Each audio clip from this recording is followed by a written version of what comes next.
Hobie writes, I worked out how much to get a message through. Woohoo. Jace from Sydney, Australia. WORX sponsons for ST3 are a much cheaper option in Australia. How do they compare to RIVA? Very good question.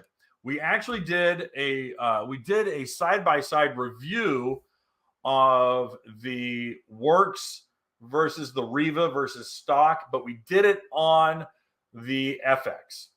And so it's a little apples to oranges, and I want to be fair with that.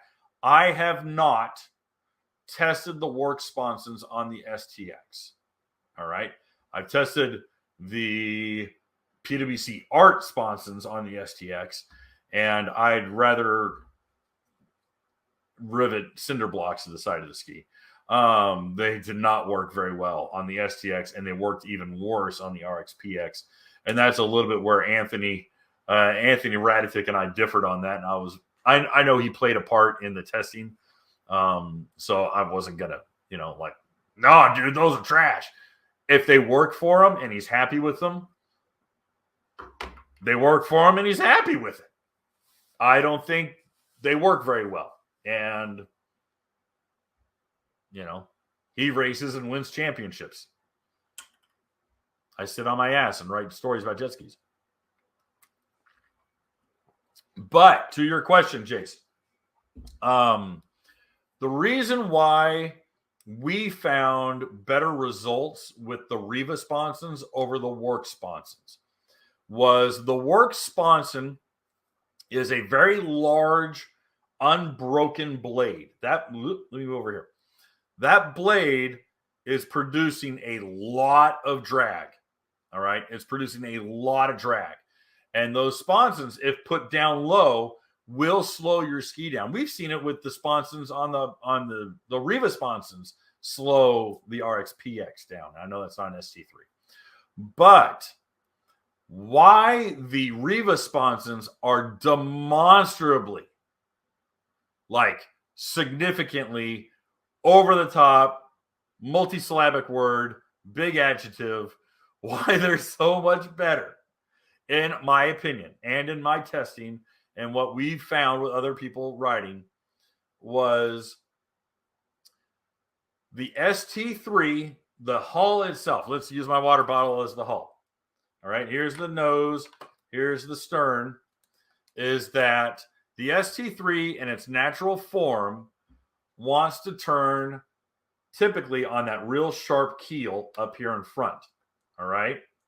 The problem is that the back is so stinking flat that if it's turning off, if it's doing all of its directional off of the nose, that means the tail is wagging. The tail is loose.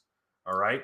It's a flat bottom in the rear and it's loose. So that is why you see people washing out and you get the feeling of the nose directing the ski. Okay. That's what the hull is doing naturally. What the ST3, what any good ST3 sponson will do is provide more bite in the water, provide bite in the water, traction in the water, and it will help change or help emphasize the proper pivot point, or pivot point is where on the boat does it like to steer? Does it like to pivot? Does it like to pivot off the nose? Does it like to pivot off the tail? Does it pivot in the middle? Where does it pivot? All right. I will tell you this. The Yamaha FX really likes the pivot point back towards the rear. All right. Right about the front of the ride plate, right around there. Now, when they went to SMC fiberglass and it gained a bunch of weight, they found that the ski wanted the pivot point further forward. That is why Yamaha moved the sponsons 2 inches or 3 inches forward. Okay, because the weight changed the hydrodynamics of the hull of the Yamaha. So now the pivot point's up here. It's towards the middle. Okay, the ST3 previously wanted to steer up in the front. the deepest part of the RIVA Sponson is because it's stepped. You guys know that it's stepped. It step, step, step. Okay. It's deeper in front and it goes middle and then it goes high. All right. The deepest part is in the front of the sponson. Where's the front of the sponson? Right at the intake grate. Let's pretend this pinch, this little narrow waist of the bottle is where the intake grate is. It moves the pivot point right here. All right. The most traction is here instead of here. So now it's biting in this natural spot. What does WORX do?